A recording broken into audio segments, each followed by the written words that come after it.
You like that?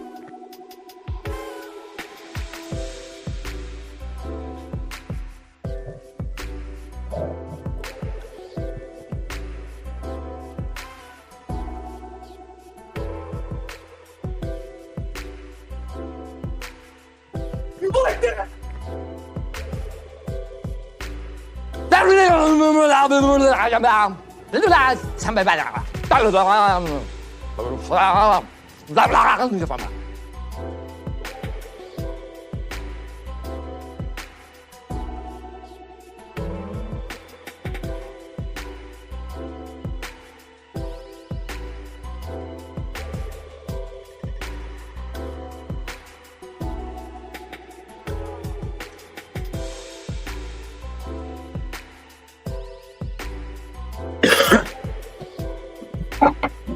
You like that?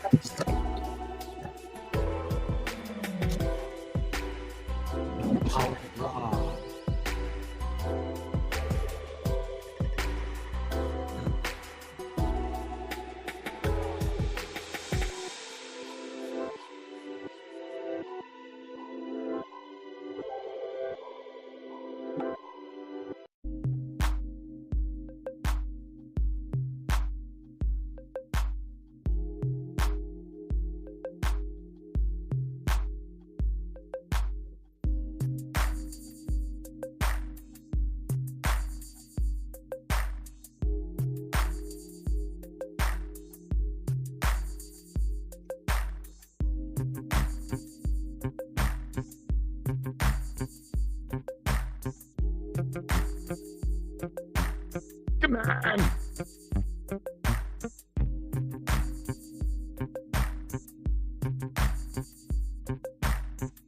I like that one.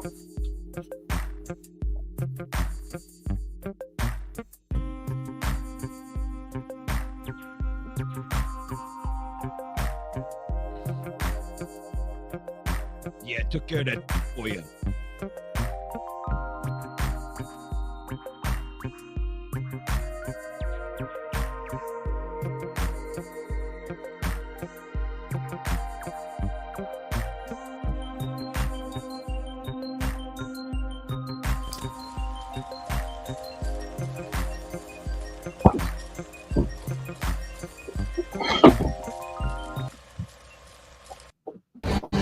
Yo, the lies so that you never make it. Hopeless, so it seems. Eyes closed, hands open wide to embrace your dreams.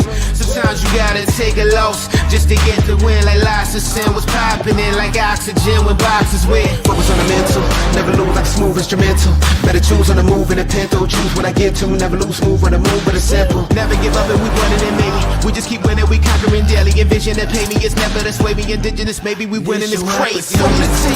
Your opportunity, your opportunity, your opportunity, it's your opportunity, your opportunity, your opportunity, your opportunity, it's your opportunity, your opportunity, your opportunity, your opportunity, it's your opportunity, your opportunity, your opportunity, your opportunity. Yeah. Welcome one, welcome all, ladies and gentlemen. It is the Lion Villain Report, and I am your host. It's your boy, Russell Wayne, up in the house right here. And we are broadcasting live right now into the Lions Villain Squad Facebook page. Drink that Kool-Aid. Hit that subscribe button. Thank you to everybody that's sharing, liking, and commenting on this comment right here. We're broadcasting live. Thank you to Stephen Michael Menina for supplying us with some awesome artwork right here. And we just crossed over 56,000 followers. Oh, why have thousands when we can have, why have billions when we can have thousands?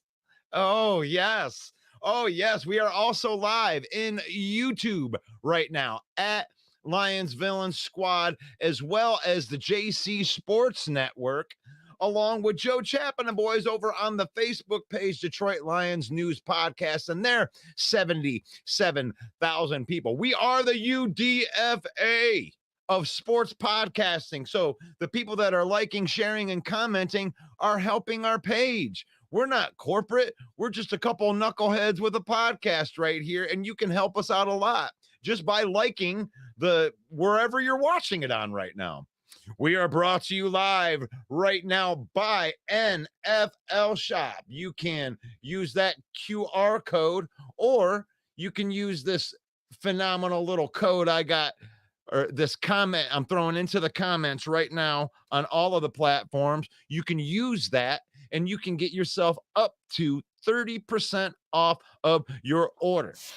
It is faith, family, and then football in that order. We use football to create memories and spend time with our family. We don't let football use us. If you want to be guilty by association, you can get a hold of my partner in crime from today for the lock picks. Main Event Mike, you got to call him up at 810-620-2167. And you too can be guilty by association. If you own a business and you want to partner with the Villain Squad, give Mike a call and he can set you up with all that pricing right there. We have our stars program. We have a use for our stars program.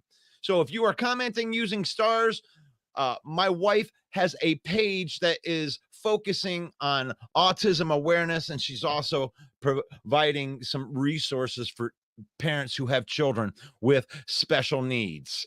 Join the conversation. Remember, nobody wants to hear a blowhard like me talking all day. I want to hear your opinions. I want to hear your thoughts. And I'm going to welcome to the program right now my partner in crime, the Emmy-nominated Main Event Mike. What's going on?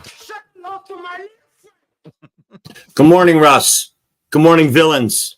It's Prediction Thursday. Oh, we ain't wasting no time either, because we got a lot of stuff we want to get to today. There's so much stuff going on in the NFL. We're going to get right to it. Before we get right to it, let me say hello to everybody here first. Good morning to Henry Gray. Good morning to Dwayne Keene, who always says, let's go Detroit Lions. One Pride Kings of the NFC North Division Championship title, all grit, never back down. 5-1, make it 6-1. Let's go. Good morning to Dale. Good morning to David. Good morning to Davey. Good morning to Broski Bear is in the house. Good morning to Scotty Reno, who is in the house. Good morning to Fred Peterson, who is in the house. Good morning to Maurice. Good morning to Matthew. Good morning, Matthew. Good morning to Mark. And if I hit anybody twice, I'm sorry. You guys are doing awesome this morning. By the way, here's that link. If you use this link right here in the comments is the one that can save you the money. This is the one that takes you right to the championship gear. And even you, broski, you can just use that link and switch off of the Lions page and go to the Bears page and buy something from the Bears. Either way you do that, if you're doing that, thank you, because that is helping us support our page. Single Dads Club in the house. Paul Jones is up. And super villain. Let me give you one of these guys right here. Right there. He's Paul Jones and Jeffrey Addison. Thank you for manning our group right there. If you want to get your voice heard, this is the group that you join. This is our group. You can join the conversation on that group. Kneecap biting with Motor City Lions. Jeremy B in the house. He's late to the party, but it's all right. John, Joseph, and then there's Henry already. That's what I love about you, Henry, is you're ready to get to the business. And that's where Mike takes over. Go ahead, Mike. Henry Gray already making his prediction on the first game. Be sure to follow his lead and put your predictions in the comments. We want to hear. We are making our predictions. Last week, the Villain Squad, we each picked 9 out of 15 games. Very respectable. Russ had a chance to win 11, but he lost both Monday night games. And that actually pushed me up into the tie with Russell at 9 games out of 15. So put yours in the comments. We want to hear what you think. First game on the docket is the Minnesota Vikings at the Los Angeles Rams plus 2.5. Cooper Kupp going to make his return for the Rams. Isn't it interesting that the trade talk we're going to talk about later, the Rams talking about trading Matt Stafford and the Vikings seem to be the number one suitor for him. Really odd. We're going to talk about that later in the show. Trust me, we are. Right now, we're going to make our predictions on it, though. Is the Lions hangover real? every team that's played the Detroit Lions this year has lost the following week. Now the Rams are going to be at home, and Minnesota gets a short week after playing the Lions. The spread is Rams 2.5 at home. I'm going to believe in this curse, in this hangover thing, and I'm going to take the Rams. But I have to say that I went back and did some research because I was so intrigued by this Lions hangover thing. Last year, teams that played the Lions won every game after playing the Lions. Every team last year after playing the Lions, they won the next week. So I don't think this curse or this hangover thing is real. I think it's a fluke. I think Minnesota is a really good team, and they're better than the Rams. But that extra 0.5 on the end there, I like the Rams to win this or to lose this game, but still cover the spread. So I'm taking the Rams plus 2.5. And you know what? I'm going to do the same thing. And I do believe that I don't think that the curse is real, Mike, the hangover curse, but I believe that the beginning of the season was a lot of high, intense, emotional games, with the Rams and the Rams and Tampa Bay being like the playoff losses. I think they put a lot of energy and a lot of, focus into trying to knock off the Lions, who knocked them off last year. And I think they suffered the week after that. In this case, I'm taking the Rams because I think that Ben Johnson threw out a blueprint on how to beat this Minnesota Vikings defense. And Matt Stafford is the type of quarterback, because he gets rid of the ball so fast, that I think that he's going to be able to do some damage against this Vikings defense. So give me the Rams, give me the points. All right, so we are both taking the side of the Lions hangover. Leo says Rams will beat the Vikings. Paul Jones, supervillain, says Vikings by 5. And Dwayne Keene thinks the Rams. David thinks the Rams. And then Mark thinks the Rams. And then Jeremy B says Rams, that the Lions hangover is a real thing. Moving on, next game on the docket is the Tennessee Titans at your Detroit Lions. Lions minus 11. Man, that's a lot of points. The Tennessee Titans have beaten the Lions 6 straight. Just like the Cowboys had beaten us 6 straight. Just like the Seahawks had beaten us 6 straight. The Titans are next in line that have beaten the Lions 6 straight, and we are going to dominate the Tennessee Titans. Mason Rudolph expected to start for the Titans, so we won't see Mayo boy, mayonnaise in my coffee boy. Will Levis, we will not see him, but Levin is an awful lot of points. I'm going to go ahead and, take the Lions to smoke them by 15. So I'm going to go ahead and take the Lions here. Yeah. Well, I'm going to suffocate the homerness in me, and I'm going to go ahead and take the Tennessee Titans and all of them points at home. I think it's going to be closer than that. Because they do showcase one of the best defenses in the NFL as far as points allowed and yards allowed. They are tough. They're tough in the secondary. L'Jarius Sneed and company back there. And they just traded away one of their edge rushers to Seattle, if I'm not mistaken. And Harold Landry is a guy that a lot of Lions fans have been looking for the Lions to trade for. So the Lions are going to get a really good look at edge rusher Harold Landry on Sunday against the Lions, and that will be interesting. But Russ is taking the points. You think the Lions will still win the game, though, right? Oh, absolutely. Yeah, I think that they'll be up by 7, 8, 9 points, and they'll be at the end of the game, and they'll just be kneeling on the ball because they've already proven that they're not going to go out classless. They're going to put in their backups when they're blowing a team out, and we ain't going to do that. We're going to go and get the victory and get out of there. Right. Dwayne says Lions. Henry says Lions. Even Broski Bear says Lions win and they cover the 11. Yeah. Broski Bear even joining on there. Jeremy B says Lions cover by 20. Leo in the house. What's up, Leo? Welcome to the show. Leo says only way the Lions lose is if they allow it. Well, yeah. Mark says Lions win, but I'll take the Titans in the points. He's with you. The Lions are going to win, but they're not going to cover that 11. Paul says Lions by 13. David also says Titans and the points. See, I'm trying not to bet with my heart, guys. Like when it comes in here, I'm supposed to be giving you guys the advice. If the Lions blow them out, I'm going to be right here singing Forward Down the Field 17 times until my voice is sore, I'm just saying, 11 points is a lot of points in the NFL. And to predict blowouts in the NFL is a hard thing to do. Yeah, this is a game I wanted to go to, but I just can't swing it after being on vacation last week and going to Nashville the week before that. Just can't make it. So I'm going to have to be in the Lions' den at 1:00 watching this game. And I hope the Lions put it on them. 21-0 at halftime sounds really good to me. Okay. Next up on the docket is the Green Bay Packers at the Jacksonville Jaguars plus 3.5. Jacksonville finally gets off the schneid. They win in London. This team has not lived up to its potential. You look up and down the roster, they should be better than they are. They gave their quarterback $55 million. Green Bay playing good, and Green Bay, one of the best defenses so far out of the gate this NFL season. They are averaging a takeaway per game. That's going to be tough sledding for Jacksonville. That's why they are getting points at home. I think that half point kills it, though. I'm taking the Jaguars in the points. Give me the Packers. I'll take the again. We disagree. Russ taking Green Bay, giving up. Oh, I'm sorry. See, you've got 3.5. I have 4 here. Let me change my thing here. That just shows you that since last night, the point spread has moved a half a point. It was Green Bay by 4.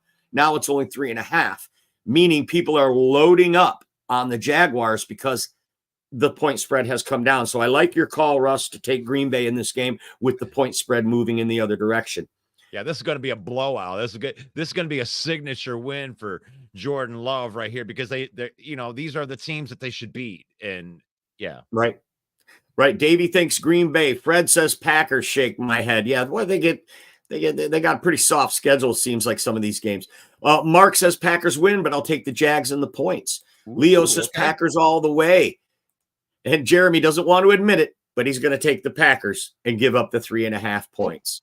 Oh. Next game on the docket is the Baltimore Ravens at the dumpster fire Cleveland Browns plus 8.5. The Deshaun Watson going out with an Achilles injury. Shame on you, Cleveland Browns, who cheered for that injury. But as we predicted on this very show, when Deshaun Watson was acquired, he would never amount to anything in Cleveland. He would never make a Super Bowl in Cleveland. They'd be lucky to make the playoffs with this guy. He's a cancer. He's bad karma. He's bad juju. I think Baltimore destroys Cleveland and they win by 2 touchdowns. I'm taking the Ravens on the road. Gosh, man, it's a division game. Give me the Browns and the points. It is a division game. That's a great call out, Russ. Comment here to Jags aren't without talent. You need to look closer. So let me do something real quick here just for Broski. Nope. Still, give me the Packers minus the points. Okay. Besides that, Russ, didn't I preface it with up and down the roster? They got some good players and they should be better. Didn't I say that? Pretty sure I said that. Yep. I love it. At least but you know what? At least I did what he said, and I'm going to go. I went ahead and I looked closer. Henry Gray says the Ravens. Jeremy says the Ravens. Davey thinks it's Baltimore as well. Dale, he's taking the Jags with me. He said the Jags win by 3. So you're getting 3.5 there, Dale. I like it. Leo says tough one. Can go either way. I say Ravens, they need it. I don't see why anyone thinks this one's a tough one. Baltimore is flying high, running the ball like on a historic pace. Cleveland has no quarterback. Anytime things are always equal, like it's a division game and the two teams are really good, I always go with who has the better quarterback. And in this game, I don't think there's any question it's Lamar Jackson. So 8.5. I'm taking the Ravens. Russ thinks 8.5 is too many points. He's taking Cleveland. Broski's saying that he needs to take a closer look before he makes a call on the game. Okay. Well, that's fine. You just gave me a good segue to do something stupid and funny for the show. So right. I like that. I laughed. I loved it.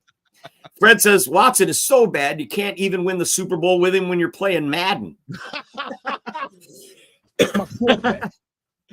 Oh, wow. That's going to go down. That might be the worst trade in history. For sure. Look what it's done to Texans. Look what it's done to Houston, too. Totally changed the trajectory of their franchise. We got a lot to talk about today, so we're going to keep rolling through these games. The next one is the Indianapolis Colts in a division game at the Houston Texans -5. Houston has not been playing well. I look for them to rebound here. I'm going to take Houston. I'm going to give up the points. Yeah, I mean, it's either Houston hasn't been playing well, or they're just not as good as what everybody thought that they were. But I do think that they're as good as everybody thinks that they are, and I think they're going to smoke the Indianapolis Colts. Go ahead and give me the Texans, and I'll lay the points. Right, and let's look at those losses by the Texans. They've lost to the NFC North. So maybe it's not what the Texans aren't doing, but the competition that they're playing, the toughest division in football, is what they drew this year, and so far they have not fared well. Yep. So this is the realness right here. This is the best division in football. That's right. You're gonna lose a couple games there. Right. Jeremy says Texans. I think everybody's going Texans. Davey, Texans. Dwayne, Texans. So we can collectively David, lose Texans. together, guys. Broski says that Houston stinks on the road, but it's tough at home, and they will be at home against a division foe. And I don't think 5 is that much. If this spread were 7, I think I'd still take Houston. So I really like it at 5. Next game is the New York Jets at the New England Patriots. Their former coach, Robert Saleh, now with the Green Bay Packers. If anybody didn't hear that, Robert Saleh now, get this, an offensive consultant with the Packers. A defensive coach who's an offensive consultant with the Packers. Why? Why? That makes no sense. Well, here's why. Matt LaFleur and Robert Saleh are buddies from way back. They shared a dorm room at Central Michigan University. They were assistants together coming up through the ranks. It was Robert Saleh who got Matt LaFleur his first coaching job with the Texans. Now Robert Saleh gets sent out on his ass on the street, and it's Matt LaFleur there to return the favor, pick him up, and give him a job. So Robert Saleh, no longer with the Jets, and the Jets travel to New England, probably the worst team in the league. New England Patriots coach Gerard Mayo came out a couple days ago and said that his team was soft. Nobody likes to be called soft. NFL football players take the offense of this. I don't know if the Patriots are going to mutiny on him over this. Is it meant to motivate him? Bill Belichick actually came out right after and says, look, these players are not soft. I watched the game. These guys are playing their ass off. Well, maybe Belichick's just saying that because a lot of them are his players. They're his players.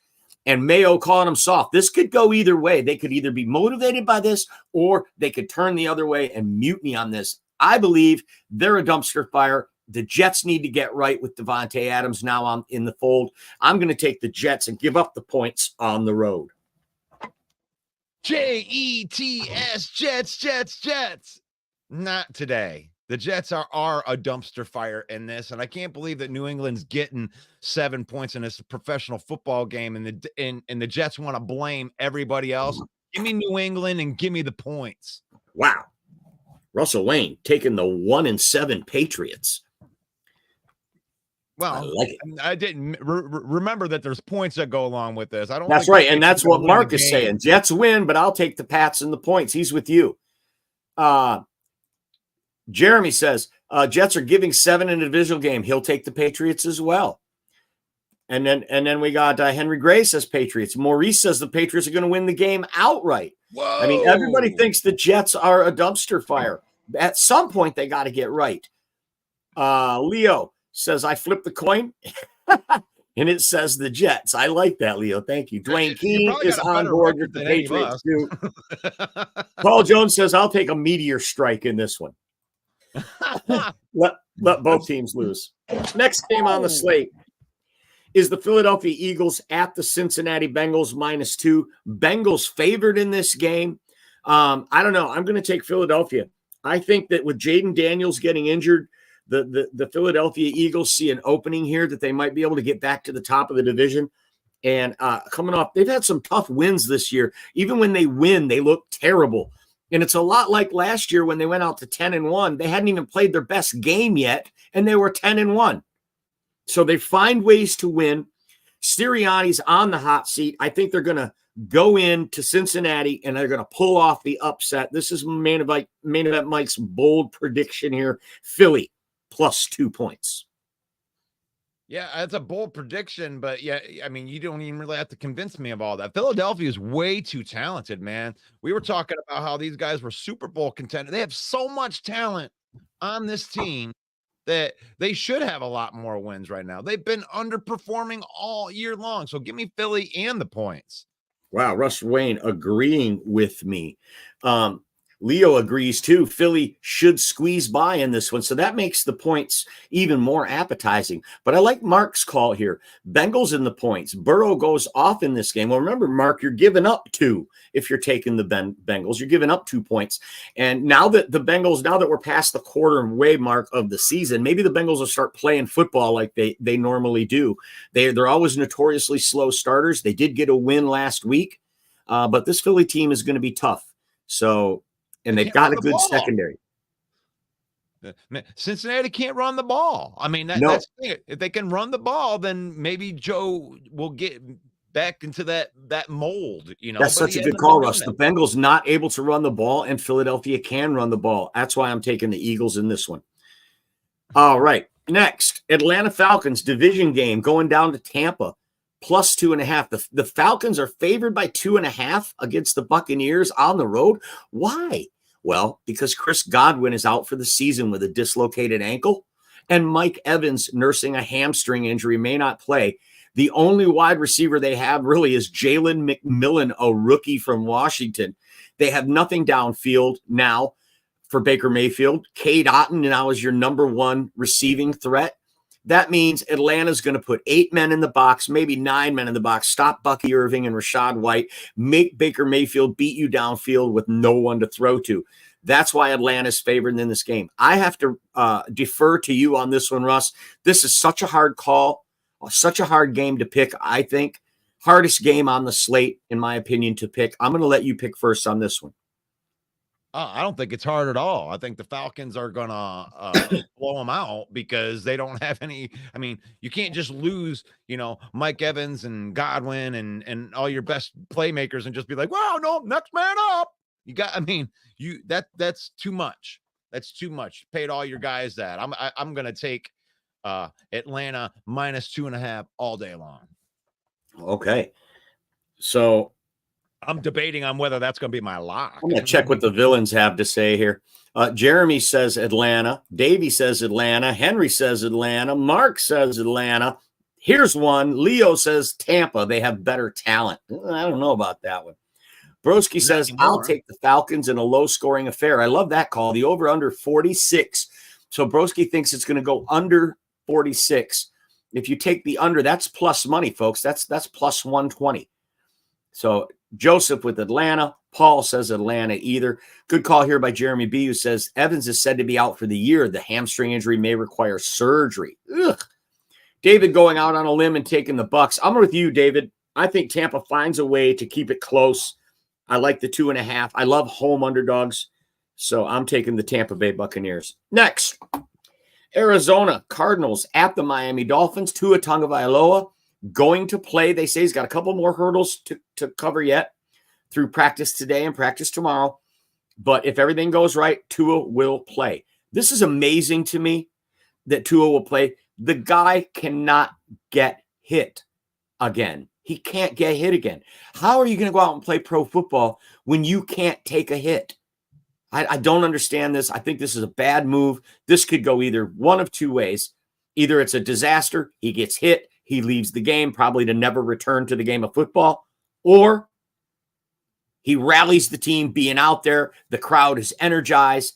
A lot of people show up to the stadium to see Tua's last game, and they win this game going away because they are an offensive power when Tua's out there. I'm taking Miami. I think Tua's going to play. I'm giving up 3.5 points, so it's going to be a tough one. What do you got, Russ? I'm going to go with you for a different reason, because if you're going to take Miami, here's my thought process is that if you're going to take Miami, you think they're going to win the game, they're going to blow these guys out. Because it's either the offense is going to start really humming and working really good and they're going to just smoke them, or it's just going to be, like you said, he's going to get hit. He's going to go out of the game. And I think that Arizona wins the game if Tua goes out. But I'm going to take Miami in the -3.5 because I don't think he's going to go out, and I think Tua's going to play really well in this game. Mark says Cards win, but I'll take Miami in the points. Well, if the Cards win, Mark, Miami's given up the 3.5. So if the Cards win, there's no points involved. You lose if you take the Cards. Jeremy says he's taking Arizona. Joseph's taking Arizona. Leo flipped a coin, and he says it's the Dolphins.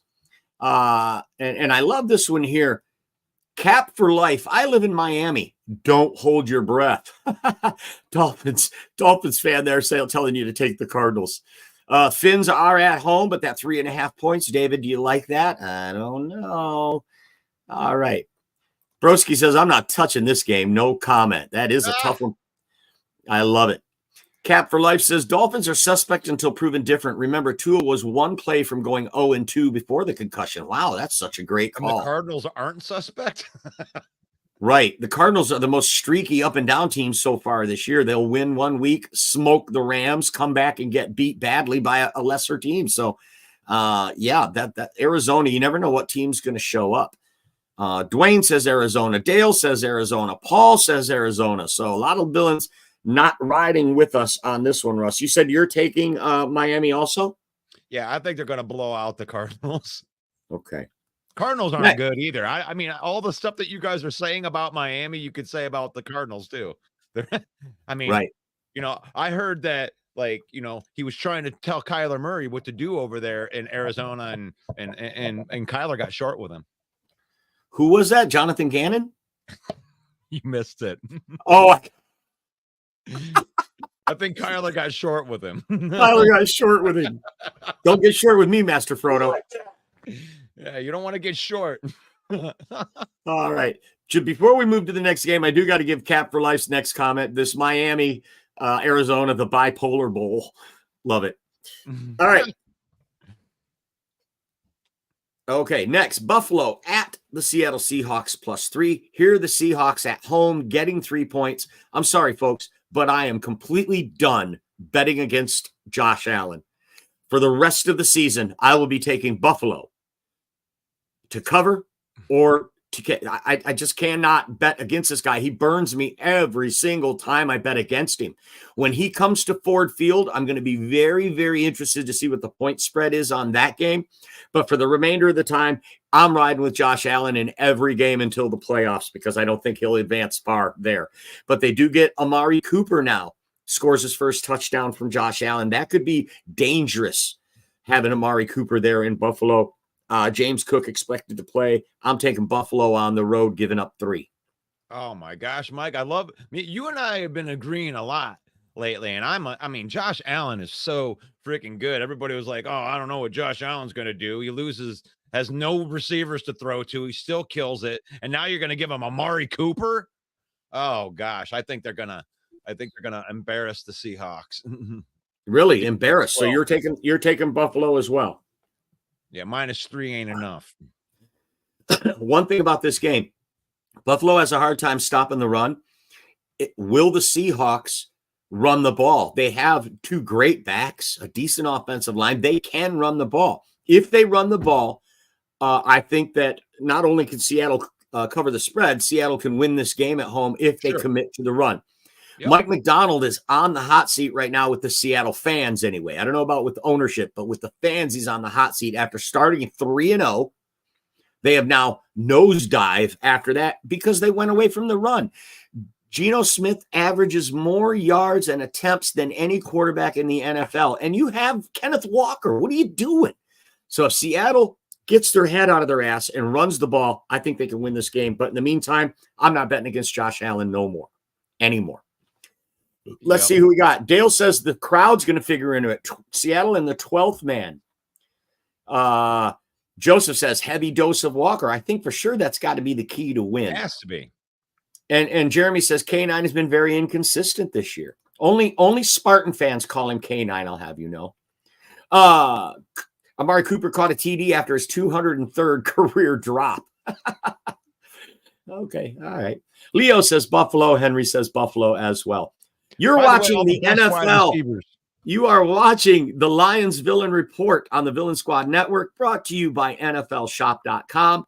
We do have a link in the comments where it'll take you directly to the Lions championship, NFC North division championship gear. We'll take you right there if you follow the link, or you can scan that QR code that you see on your screen, go to NFL Shop and get any NFL swag. You can save up to 30% off between now and November 1st if you leverage the power of the villain and use our code or our link. Plus, it helps our page a little bit. You know you're going to buy something anyway. Moving on. Next is the dumpster fire Saints at the LA Chargers. I watched the Denver-New Orleans games. I watched the whole game last week, and New Orleans looked like they quit. They looked like they didn't give a crap. Dennis Allen will be the next coach fired, I should say. At some point, Dennis Allen's gone. I actually called Dennis Allen being fired last year. I thought during the offseason they'd make a change, but they didn't. And now they're paying the price for it. They started 2-0, put up 44 on the Cowboys. Derek Carr goes down. Maybe I've been too hard on Derek Carr because since he's been gone, this team is absolutely stinks. Spencer Rattler comes in off the practice squad, has not looked good. He's had flashes of good, but nothing to lead an NFL team against a Jim Harbaugh team. I'm going to take the Chargers here to win by 2 touchdowns. Ooh. Man, I hate these points like that. I hate that many points, and the Chargers being that much. And I didn't watch the New Orleans Saints. Maybe they are that bad now, but I can't pass up that many points, man. You still got Alvin Kamara on that team. You're not putting out that bum Derek Carr, and I think that the New Orleans will lose, but the Chargers ain't gonna blow them out. Wow. Okay. So I'll take New Orleans into points. All right. So even though with this comment with Jeremy, before we lock it in, Russ, the Saints have lost back-to-back by 20 points or more. You think that 7 is enough? Well, yeah. If you just lost 2 back-to-back 20-point games, don't you think that somebody's in that room going, all right, let's figure something out here. We're a professional football team. You don't get blown out 3 games in a row, or else you shouldn't be a professional football team. Right. And maybe that's someone who's saying something is DeMario Davis, captain of the defense, an all-world linebacker back there. Maybe he's in there firing him up. Hey, Jeremy, just pick your game and don't be criticizing everybody else's picks. Just pick the game. You don't have to give me the reason why I'm wrong on every single one. Okay, Jeremy just agrees with me. Okay, cool. Dwayne King thinks it's the Chargers. Jonathan agrees with you. He agrees with you, Russ. He's taking the Saints on this one. Pat for Life says Saints are toast. Some redheaded stepchild sitting over in the corner going, I've got to take the Saints. It's 7 points is a lot to give up. I've lost a whole bunch of these this year on like a half a point. I mean, the Chargers might win by 6. Right. And guess what? I win. Right. Next game on the docket, Kansas City, 2-time defending champions at the Las Vegas Raiders +10. Looks like Aiden O'Connell at home against the Chiefs. Divisional game. This is a tough one, Russ. Again, I'm going to defer to you, and I'm going to wait and see what the villains say in the chat and see to make my pick. I got to kick it over to you. Chiefs at the Raiders +10 points. Now they're going to have DeAndre Hopkins in the fold. Okay, so I'll make it real quick for you. Give me the Raiders and give me the points. This is a divisional game, guys. The Raiders always play. The Chiefs will probably lose the game. If you look back at the history, it's like right. The godlike Kansas City Chiefs. They're just rolling and rolling. And every year it's like the Raiders are like, yeah, done. Like, shut up. Like they come in and beat them. So you're taking the Raiders in the points. The Chiefs was? You know who the last quarterback to beat the Chiefs was? Aiden O'Connell. Good call. And I should say, I had said 10 points. It's actually 9.5. The point spread has moved a half point since last night. From 10 to 9.5 means people are loading up on the Chiefs. And it's always smart to go the other way, like Russell Wayne just did. He's taken the Raiders plus 9.5 at home. That's a tough one, man. I'm going to go ahead and run with the Chiefs because I have Kelsey and Mahomes on my fantasy team, and I haven't won a single week yet because of it. They've got to get right at some point. Hopefully, DeAndre Hopkins is this shot in the arm that they need to get right. I'm going to go ahead and take the Chiefs. So this week, more than any week, Russ, we've gone against each other. More than any week so far, we have split on our picks. So I love that. David says Raiders. Davey says Raiders. Mark says Chiefs win, but that's too many points. So he's taking the Raiders. Jeremy agrees with me. Take the Chiefs and the points. Cap for Life says don't overthink it. KC is undefeated. Plus the Raiders have no receivers or defense. Great point.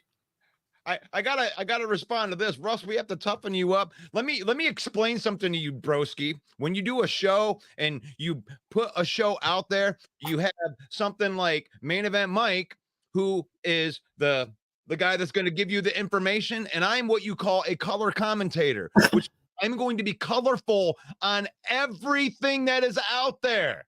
So my job, I am doing by you saying that I need to toughen up. I don't need to toughen up. That means you're telling me I'm doing my job really, really good. Because That's right. I'm the color That's guy. Right. That's so right. You can toughen up. Right. And we actually, that's right. And we actually pay Jeremy B to come into the comments and piss Russ off. and Jeremy says that he'd do it for free. Right. We play well on Chief, this show, I think. Chiefs and the refs cover the spread is what Fred says. Leo agrees with me. Chiefs, this is where they turn it. This is where their season turns. They're already undefeated. Do they need to turn anything? I don't know. All right. Next up on the docket here, it is the Carolina Panthers at the Denver Broncos. Denver riding high right now. They look like they're showing some promise. Every rep Bo Nix takes, he looks better and better. Andy Dalton, quarterback for the Carolina Panthers, involved in a car accident this week. And Bryce Young will start on the road against Denver. And anytime I bet Carolina this year, I've lost. But I'm going to take Carolina this time. 9.5 is a lot of points in the NFL. I'm going to take Bryce Young and the points because I'm an idiot. Okay, cool. I'm glad that you said it. Give me Broncos minus 9.5. There you go. I threw you a softball there. Mark thinks Broncos. David thinks Broncos. Moving on. The Chicago Bears, broski, at the Washington Commanders +3. Now, this one is really tough. Okay, it's really, really tough. Commanders getting the points at home because Marcus Mariota may start for the game. Jaden Daniels with a rib injury this week. Today and tomorrow, it'll be very interesting to see if he practices. If Jaden Daniels practices, I think the Washington Commanders will win this game. If Marcus Mariota plays, I think they will lose this game. This is a tough one. I'm taking Chicago Bears because we just don't know if Jaden Daniels is going to play. A rib injury, and that'll suck if Jaden Daniels doesn't play. We pointed to this game in May when the schedule came out that the number 1 pick, Caleb Williams, versus the number 2 pick, Jaden Daniels. This would be a great game to see who's the front runner. It would be such a shame if Jaden Daniels doesn't get to face off against Caleb in this matchup. I'm going to go ahead and take Chicago, and I'm going to lay 3 points because I think their secondary is just really tough. They have a good defense in Chicago, and I just don't see Marcus Mariota being able to navigate it for a win. Yeah, I'm teeter-tottering on this one, and it has to be with the home. You know, it's due with where it's at. And then here's this other thing where you don't know if Jaden Daniels is going to play. And if I knew Jaden Daniels was going to play, I would take the 3 points easily. But I think that's why it's 3 points, is because you don't know whether he's going to play, and that line will move if they say he is playing. It'll move one way or the other. So give me Chicago -3. I think that they're ready to go take this step, and I may eat my words if Daniels plays. You know, you just brought up something really good. I'm actually going to change my pick here, Russ. I'm going to take the Commanders, and I'll tell you why. What you just said, If Jaden Daniels wasn't hurt and they knew he was playing, would the Commanders still be getting 3 against the Bears? No, they would not. They might even be favored in this game. Somebody in our comments had a great comment here. Where'd it go? Oh, right here, Leo. Good call out. Rib injuries are the worst to play with. It hurts when you laugh. It hurts when you cough. It hurts when you sneeze. So they are tough to play with, but he's a rookie. Remember when you were that age, Leo? You were invincible. You're bulletproof. I don't think a little rib cartilage injury is going to stop him from playing in this game. I think Jaden Daniels is going to play, and I'm getting 3 at home with Jaden Daniels. Yeah, I'm going to take the Commanders in this one. David agrees with me. Dale agrees with me. Henry says Bears. Homers. Am I the only one taking? Am I the only one taking the Bears now? No, Henry's got the Bears. Okay. And Broski, of course.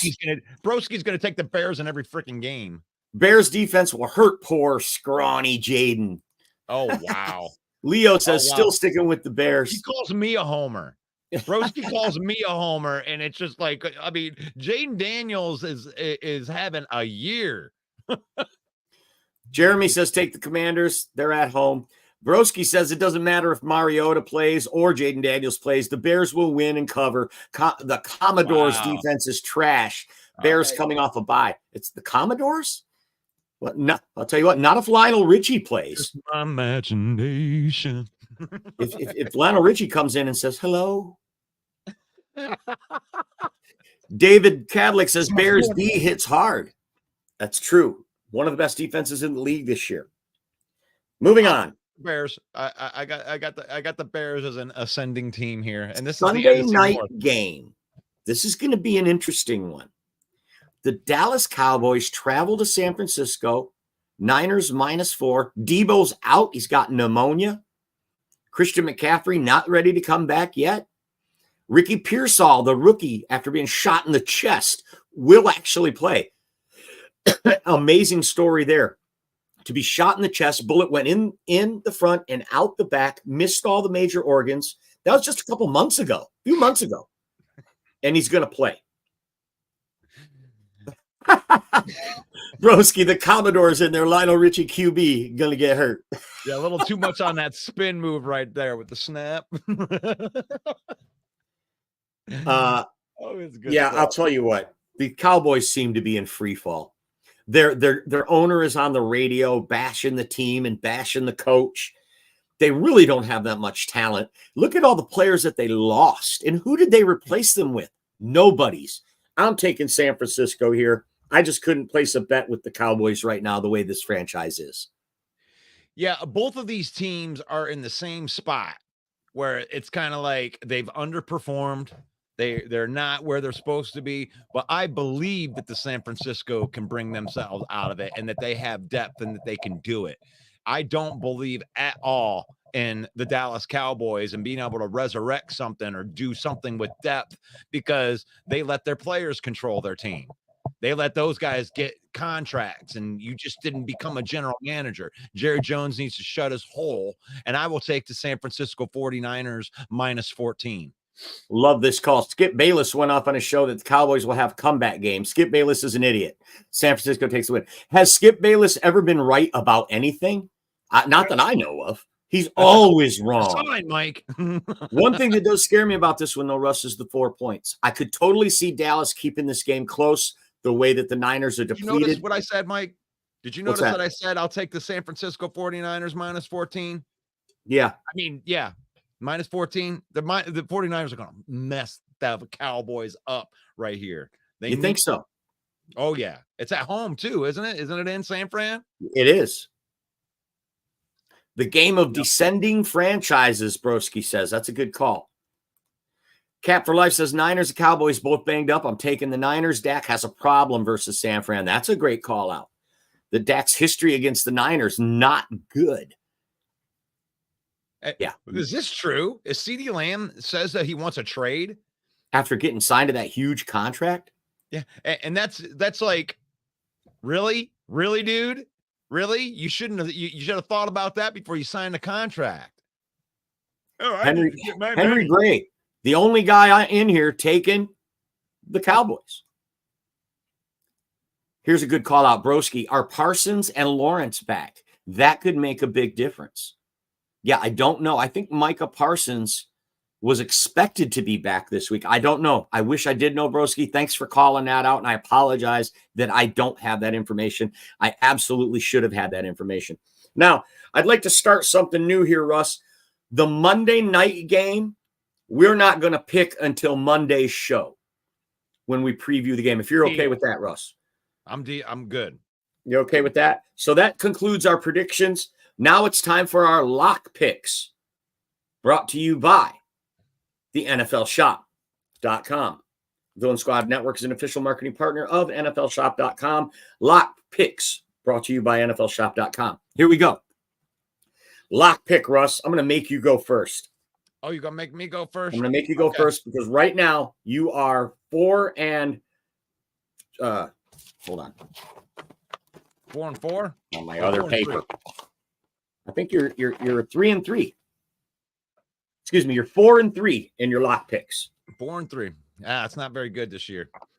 Russ ain't hitting it this year, but you know, this is a division game right here. You may be surprised with this, but I'm going to take the Raiders. Wow. In the 9.5 points in the division game at home. I'm going to pick them to lose that game a little bit closer than 9.5. So lock pick for Russ is the Raiders plus 9.5. Yep. I still think they're going to lose the game, but I think they're going to be in there tough. And I think Max Crosby's going to give he's going to show out in this game in the losing effort. I'm taking the low-hanging fruit. My lock pick is going to be the Baltimore Ravens minus 8.5 at the Cleveland Browns. I think the Baltimore is just going to come in, steamroll them. They might even be able to pull their starters by the second half. I know Cleveland's got a good defense, but they've been getting beat by lesser teams than Baltimore. So I'm taking the Ravens as a lock. Oh, my God. You know what? I do like this call by Jeremy, who says the Lions are his lock. Minus 11 is a lot of points, but I think I like that call. I think I like the Lions as a lock. I'm going to go ahead and stick with my pick, but I do like that call. I'm sticking with the Ravens. Oh, gosh. A lot of crazy point. When I'm looking in here, I can't believe how many blowouts that they're predicting. Because you're talking about 11.5, 8.5 for Baltimore. You're talking 7 for New England. You're talking 7 for New Orleans, 9.5 for the Raiders, 9.5 for the Carolina Panthers, 6.5 for the Giants on Monday night. It's like lots of points this week that they're laying for teams. So you have to make a lot of conscious decisions, not just who's going to win and lose the game, but can they get into that window where you can win the money? David says the Packers is a lock. Green Bay at Jacksonville minus 3.5. I don't know about that, David. I don't know about that half point against a team coming off a London win. Jaguars might get right against the Packers. Something has to happen. So I wanted to touch on a little something here, and we're probably we still didn't do it in a lot of time. We got 5 minutes left, but Stafford to the Vikings.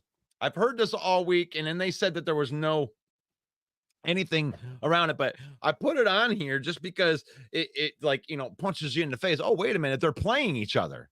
So is there any chance that Stafford stays or leaves on the plane and goes back to Minnesota? Or is that just smoke? Right.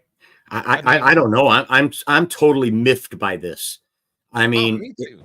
It means the Rams are giving up their season, and I don't understand why the Vikings would even entertain this when Darnold's playing so good. I mean, they lost one game to a really good team by 2 points, and you've got J.J. McCarthy waiting in the wings. I just don't understand this. There are other teams that would use Matt Stafford, like Cleveland, rather than the Minnesota Vikings. So I'm completely miffed by this, but I can tell you this. This is not some knucklehead putting it out on the internet. This is actual smoke, folks, around the NFL. The Vikings and the Rams are actually in talks about trading Matt Stafford. So really interesting. I don't want him back in the NFC North. I don't want him throwing to Justin Jefferson. So I'm keeping my fingers crossed that this goes away, but the Vikings will get a real good look at him tonight.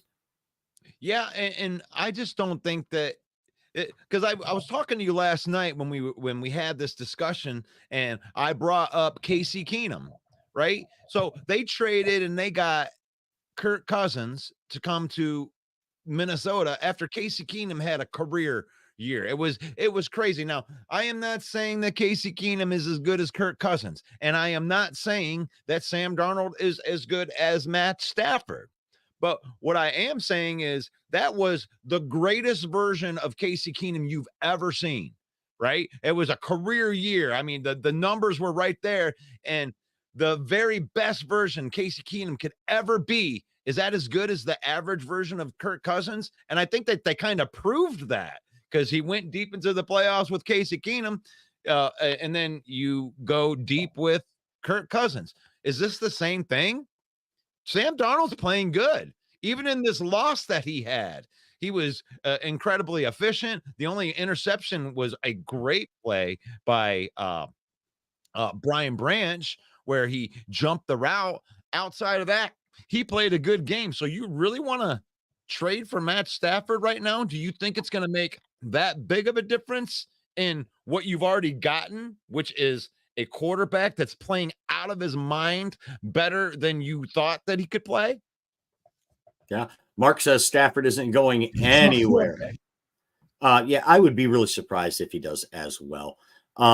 Fred says, frankly, I wouldn't mind the Lions trading for Stafford for a 6-rounder to be our backup, just so we can boo him in every game. That is My quarterback. there, baby. Mark says Stafford retires a Ram. He only planned on playing another year or two anyways. Yeah, but if you had to go home to Kelly every night, yeah, he might play a couple more years. Yeah. Oh, no love for Kelly. Boo them kids. Boo them kids. Kids, yeah. One other thing I wanted to get to was what we touched on yesterday with these, like the Crosby rumors. Now, I know there were some comments in here that were talking like it's already a foregone conclusion. He was on this interview and he said that he's a Raider for life. So I went back and I listened to the whole interview more than 5 times. I went back. What I wanted to hear was this definitive evidence that he's not coming here. Now, when someone comes up there and says, I'm not trying to leave. Right? You hear that? This is the best. I got these quotes. I'm not trying to leave. I don't have 100% control over whether that happens or not. Those are the two main lines that I got out of that whole thing. Everything else is BS smoke.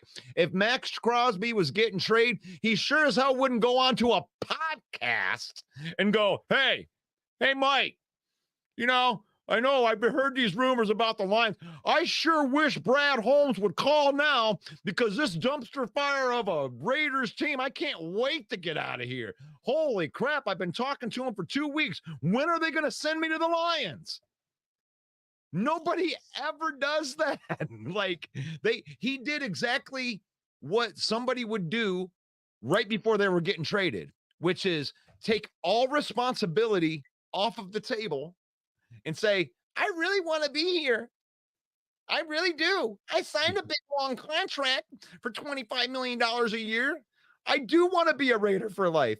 I want this. I'm not trying to leave. Mm-hmm. And I need to call Jeremy out on this one. Adam Schefter interviewed a part owner, Big Shea, a big part owner of the Raiders, told him he's not going anywhere. No, that's not what he said, Jeremy. I'm not even going to discuss this, Jeremy, unless you. What he said, Jeremy. Let's get this straight though. What the part owner said was, "I don't envision us trading Max Crosby." By the way, those are the exact same words that John Schneider said 2 years or 3 years ago. I do not envision us trading Russell Wilson. In fact, the fact that he used those words tells me they're probably going to trade him. It's just trying to find the right price. I think this week is huge for Cleveland. This week is huge for the Raiders. Cleveland trades Amari Cooper. The Raiders trade Devontae Adams. Next week is the trade deadline on the 5th of November. This week, if these teams win or lose, is going to go a long way, especially the Cincinnati Bengals. If the Cincinnati Bengals lose this week, you might see Trey Hendrickson getting signed. If there's some hope, if they win this week, if those teams win this week, they're clinging to salvage a season, and they might not be sellers at the trade deadline. I got to take off, guys. It's been great being here. Russ, take care. God bless you all. That's Main Event Mike right there.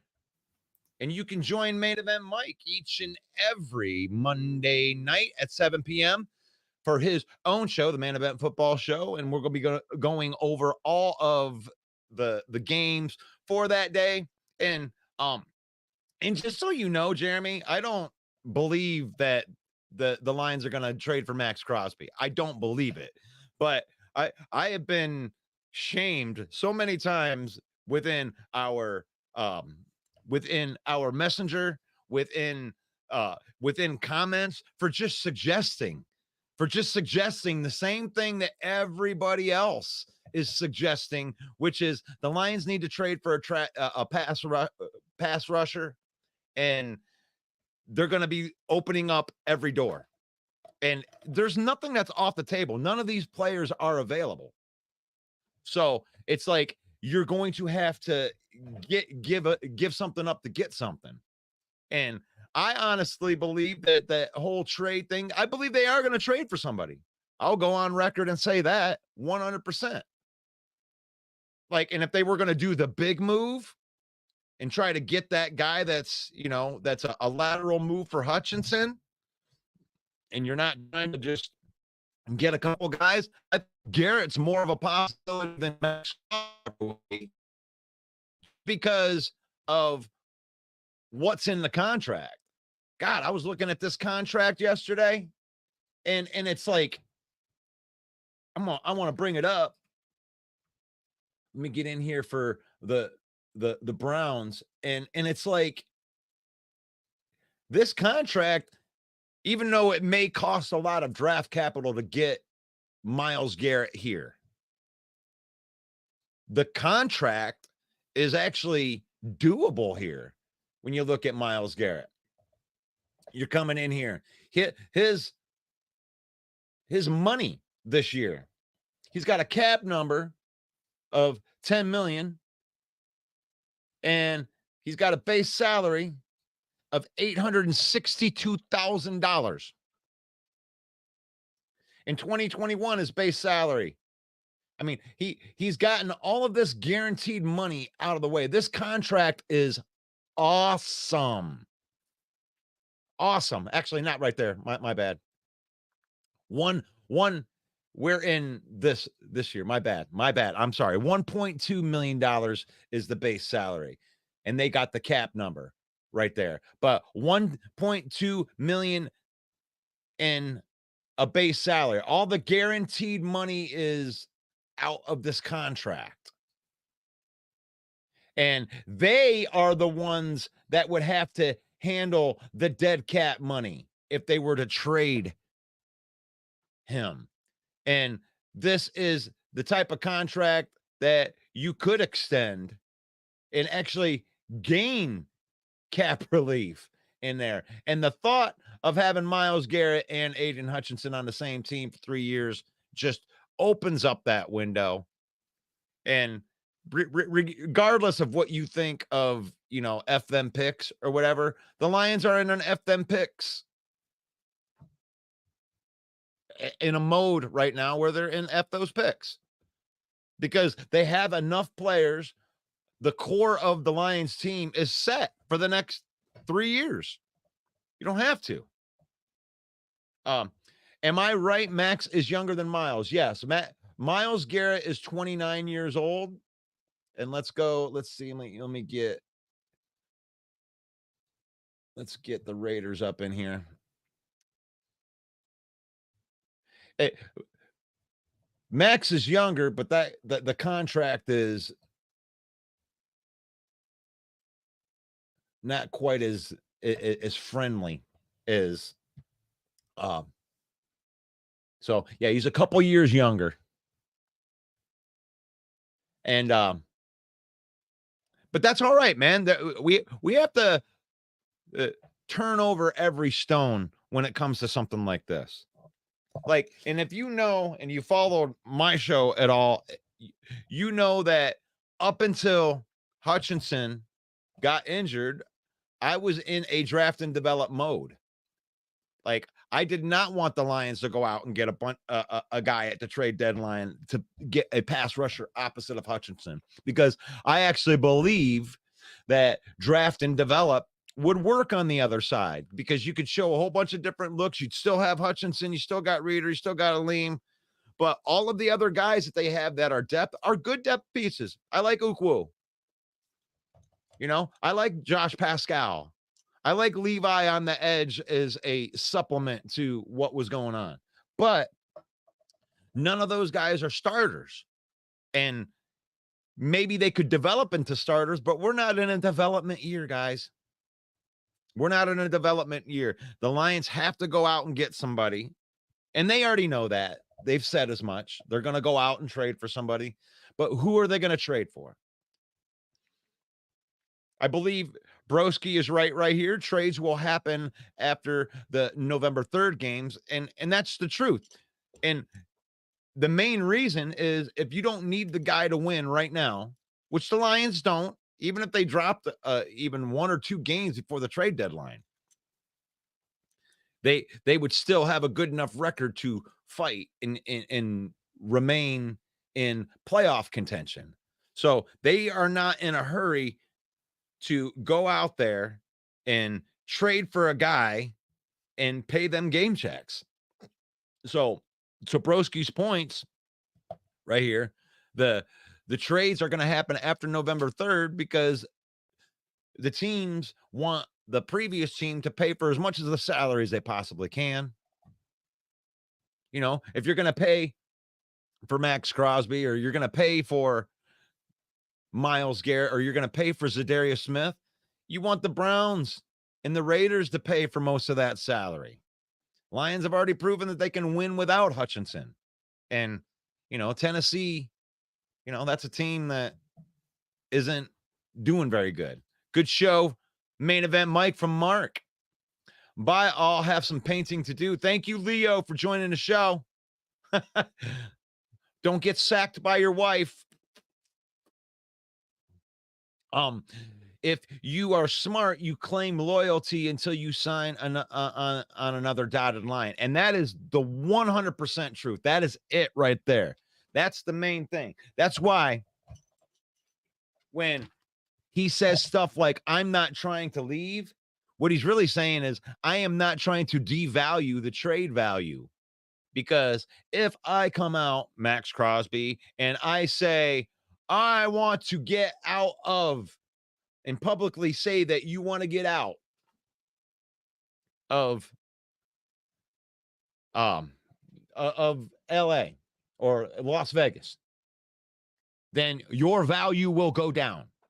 And I am sure that the management from the Raiders had went and said, don't talk publicly about this. Don't say anything. And he knows that. It's a PR type of thing. So even if he was if they were going to believe him and he was going to get traded, they sure as hell wouldn't give any signs for it. And if they do trade Max Crosby, he has something that we call plausible deniability, which is like, I didn't want to, you see, I didn't want to leave and they traded me. You know, he's not trying to, pee off all of his friends that are in Las Vegas.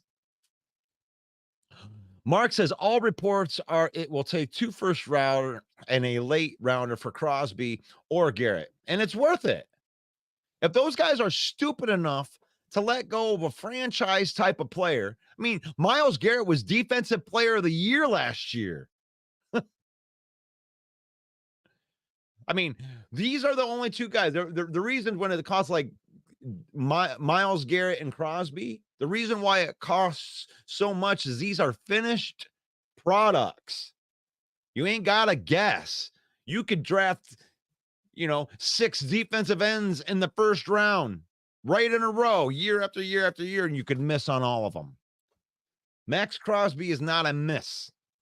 Max Crosby has done nothing but dominate since the day that he's got here, just like Myles Garrett.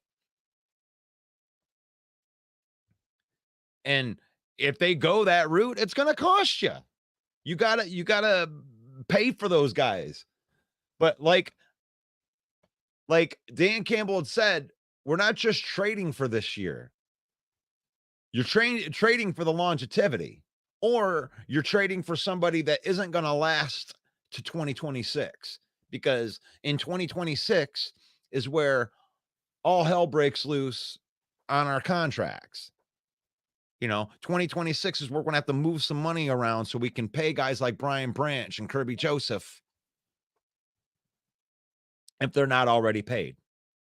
So you have to have it be short, and that way it doesn't affect the long-term deal, or one of these contracts have to last throughout. Like, Max Crosby goes through 2026.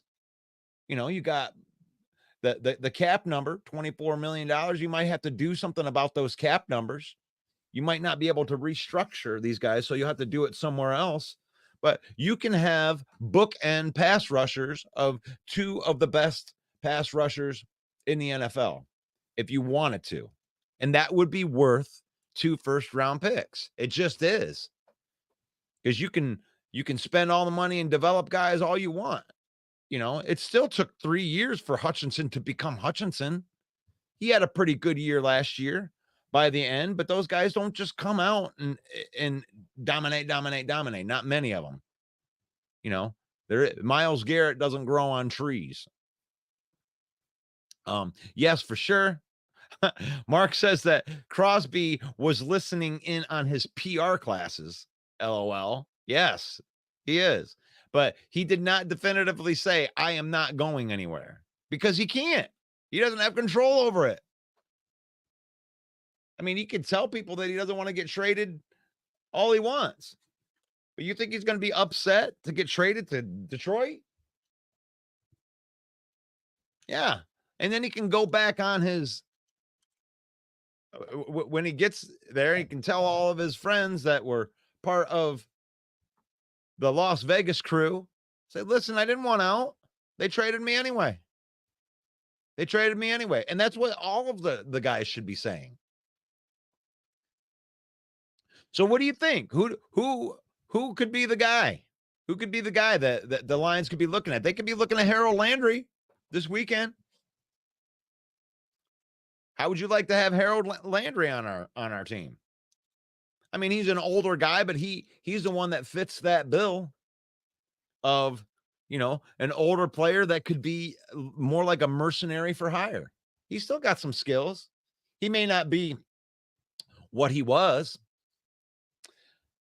but let's look at this. Let's look at Harold Landry. Let's see what his Titans. All right, let's get you in here. Harold Landry, there you go, right up on top. $17 million in the base salary. You're just paying for him straight up. No cap relief that he could get. You have him in 2026 too, with no guaranteed money. 0 guaranteed money. This is a definite trade target for the Lions. Definite trade target. Harold Landry, 28 years old. Definitely a trade target. Now, he's more of a outside linebacker type of dude, but still, he rushes the passer. And they got him signed through 2026. Next year is his last year. That is a perfect rental. Which is Harold Landry. So they're going to get a good look at him this year.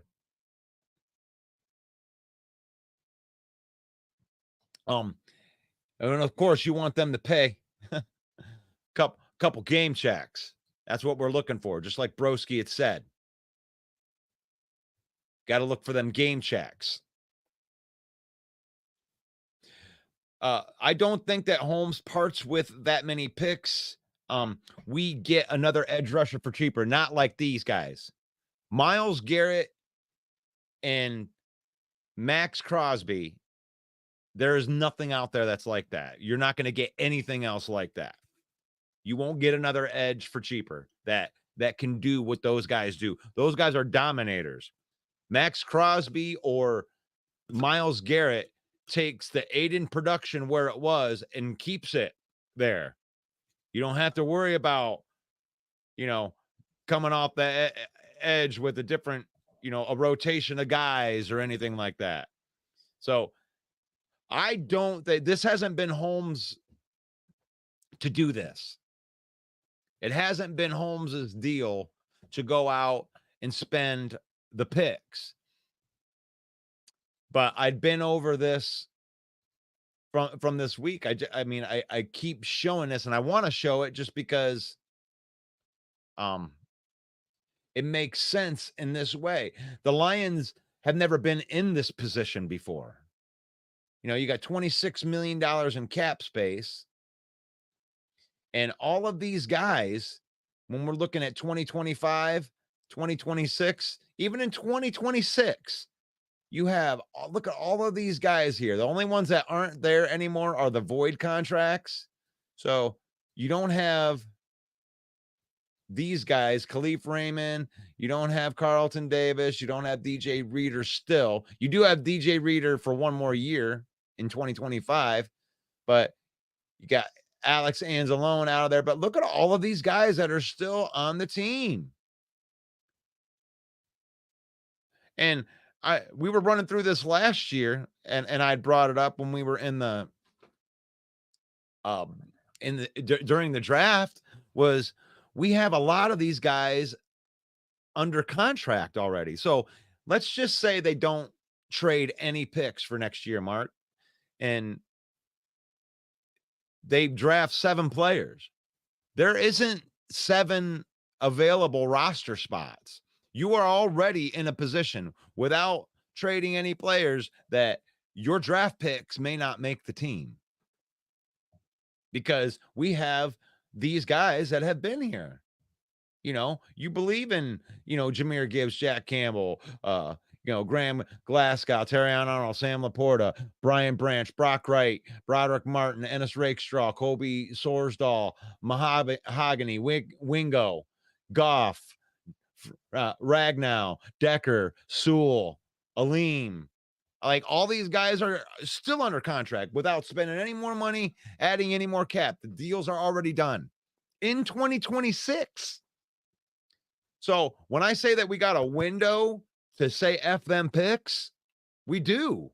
Well, I trust Brad Holmes to pick in the second round for a couple of years if Max Crosby's on my team or Myles Garrett's on my team. I mean, forget the draft picks for a second. Myles Garrett, Aiden Hutchinson, Aleem McNeil, and DJ Reader next year if you get this deal done. Rushing the passer with a fully loaded secondary with Brian Branch, Kirby Joseph are still under contract. Terrion still under contract. Rakestraw still under contract. I mean, the thought of it, this is why this is fun to me. It may not be fun to everybody, not as good as them, but another edge that isn't as good for cheaper, not parting with that many picks. Just don't think that he will do it. Has to be the right deal.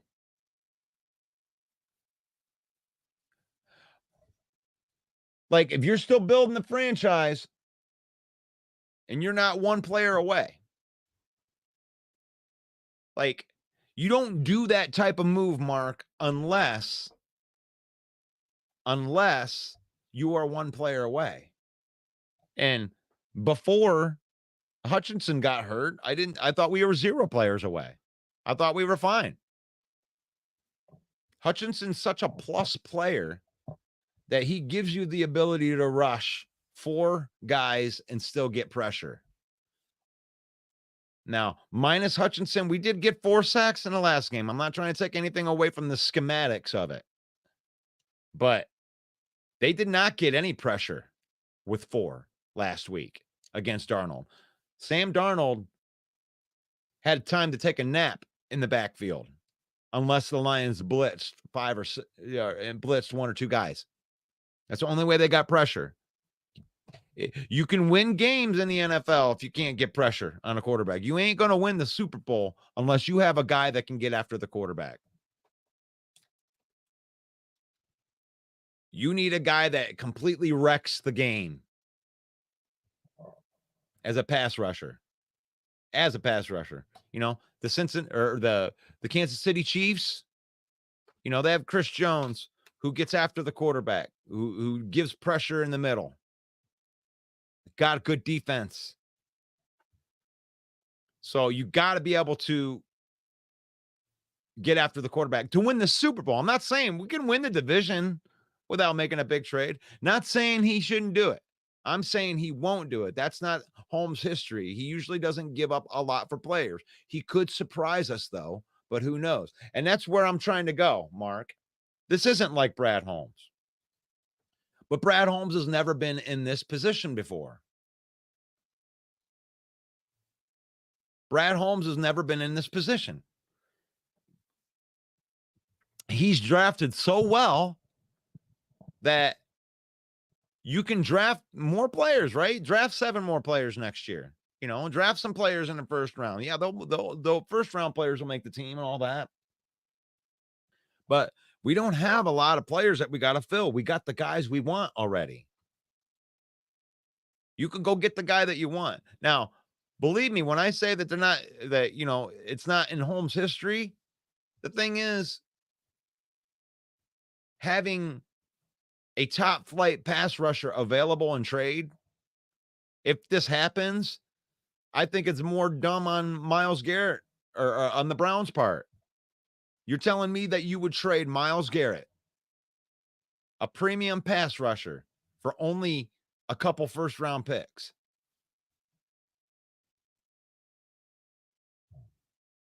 You won the lottery. You got a great defensive player. He's proven it. He's out there. He's dominating. Just the defensive player of the year. You would trade that for lottery picks? For a chance to win the lottery when you already won the lottery? You can build around Myles Garrett at 29 years old. You can build around Max Crosby. Why would you give away your cornerstones? This would not be stupid on Brad's part. This would be stupid on the Raiders' part. This would be dumb on the Raiders' part or the Browns' part. Brad Holmes should run to Cleveland if Myles Garrett is available for what I showed you he was available for. That is not going to strap the team if they get Max Crosby or, well, it'll cap strap the team more with Max Crosby, but not as much with Myles Garrett. I'm not holding my breath either. I only got 2 more weeks to really hit this, you know, and then it's all going to go away and all the speculation is going to go away. We're going to play the rest of the season.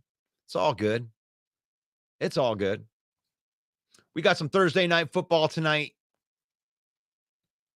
It's the Lion Villain Report with your host, Russell Wayne, in the house.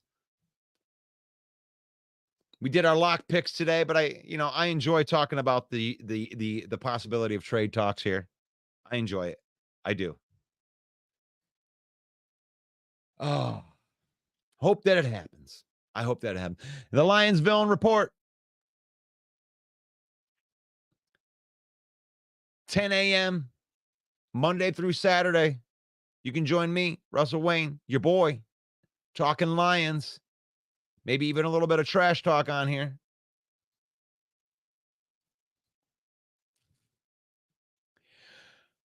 The bad guy says, hey, we'll find out in 2 weeks, and whoever's right is right, and whoever's wrong is wrong. It don't matter. Play matters, and the Lions are still winning. Yeah, you're right. Whoever's right is right, and whoever's wrong is wrong. But I have a show that I do every day, bad guy. I don't know if you've ever heard of it. called the Villain Report, and I need topics, and I have to have things to talk about.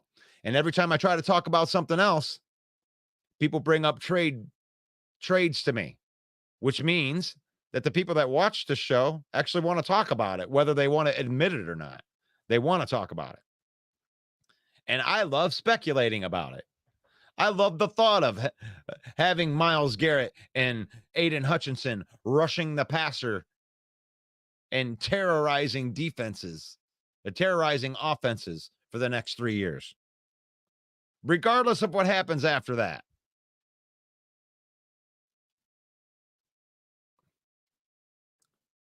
So Dan Campbell said that they were evaluating internal options for edge rusher. Yeah, for guys that can play on the team. You ain't evaluating internal options for a replacement for Aiden.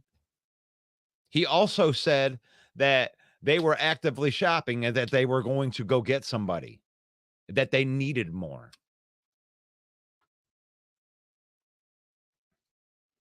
I don't know what he's evaluating. We saw in the Vikings game, and it was a non-existence.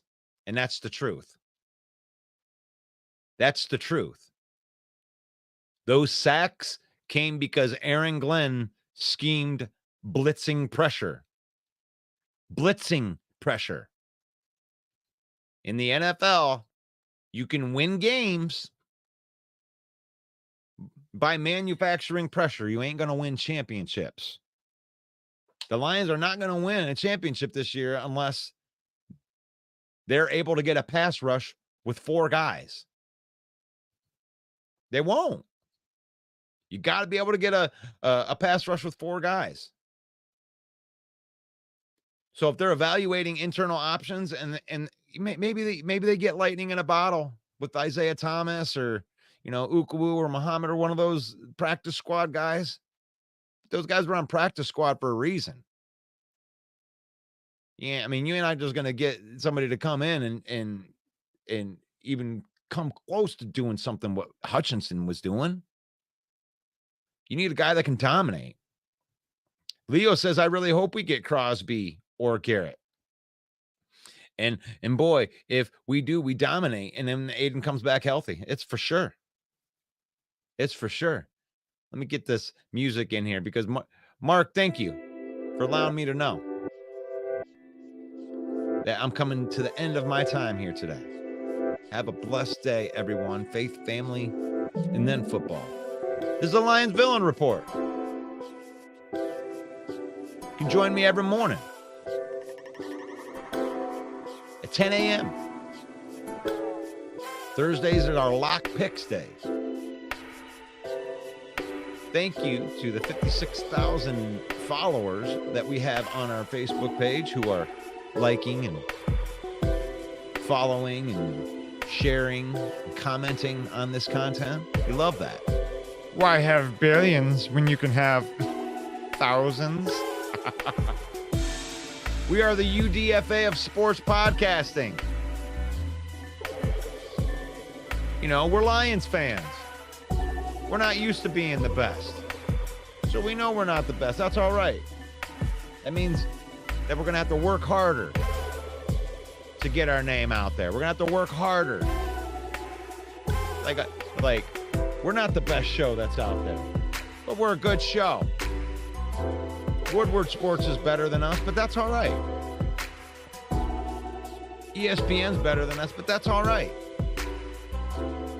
You guys got Darren McCarty and Braylon Edwards, and I'm just Russell Wayne. I'm a blue collar guy. I don't mind going to work 40 hours a week. Support the UDFA of sports podcasting. And how do you do that? It's easy. Like, share, and comment. If you're on this video right now, wherever you're watching it, hit the like button. It's okay. Faith, family, and then football. Skip Smith. Imagine the line ahead, Hutch, Aleem, Reeder, and Garrett. It would be sick. What would you pay for that? I don't care if it's 3 first-round picks. If the Browns are stupid enough to make Garrett available, pay it. You're never going to get another chance. There's never been in history of the NFL. You probably look back, and maybe I'm wrong on this, but if you can find one, when have there ever been two top 5 pass rushers on the same line? That would be a legendary line, Skip Smith. Thank you for your comment. Support the UDFA of sports podcasting. Thank you.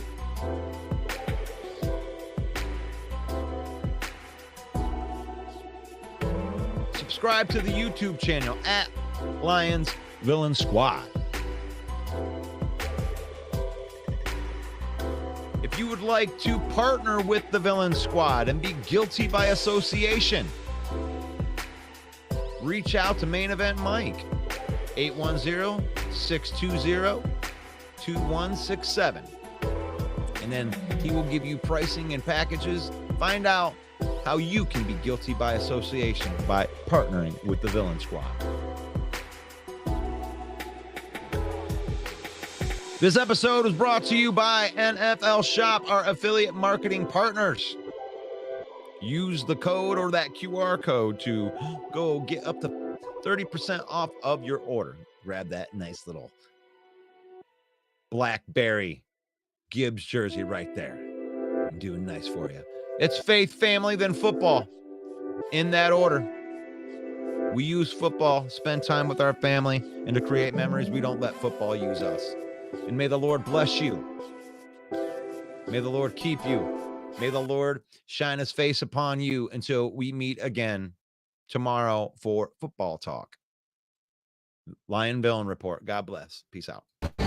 Hey, yo, the lies so that you never make it. Hopeless, so it seems. Eyes closed, hands open wide to embrace your dreams. Sometimes you gotta take a loss just to get the win. Like lots of sin was popping in like oxygen when boxes wet. Focus on the mental, never lose like a smooth instrumental. Better choose on the move in a pinto. Choose when I get to, never lose smooth on the move, but it's simple. Never give up and we winning it, maybe. We just keep winning, we conquering daily. Envision and pay me, it's never this way. We indigenous, maybe we winning this crazy. Opportunity, your opportunity, your opportunity, your opportunity.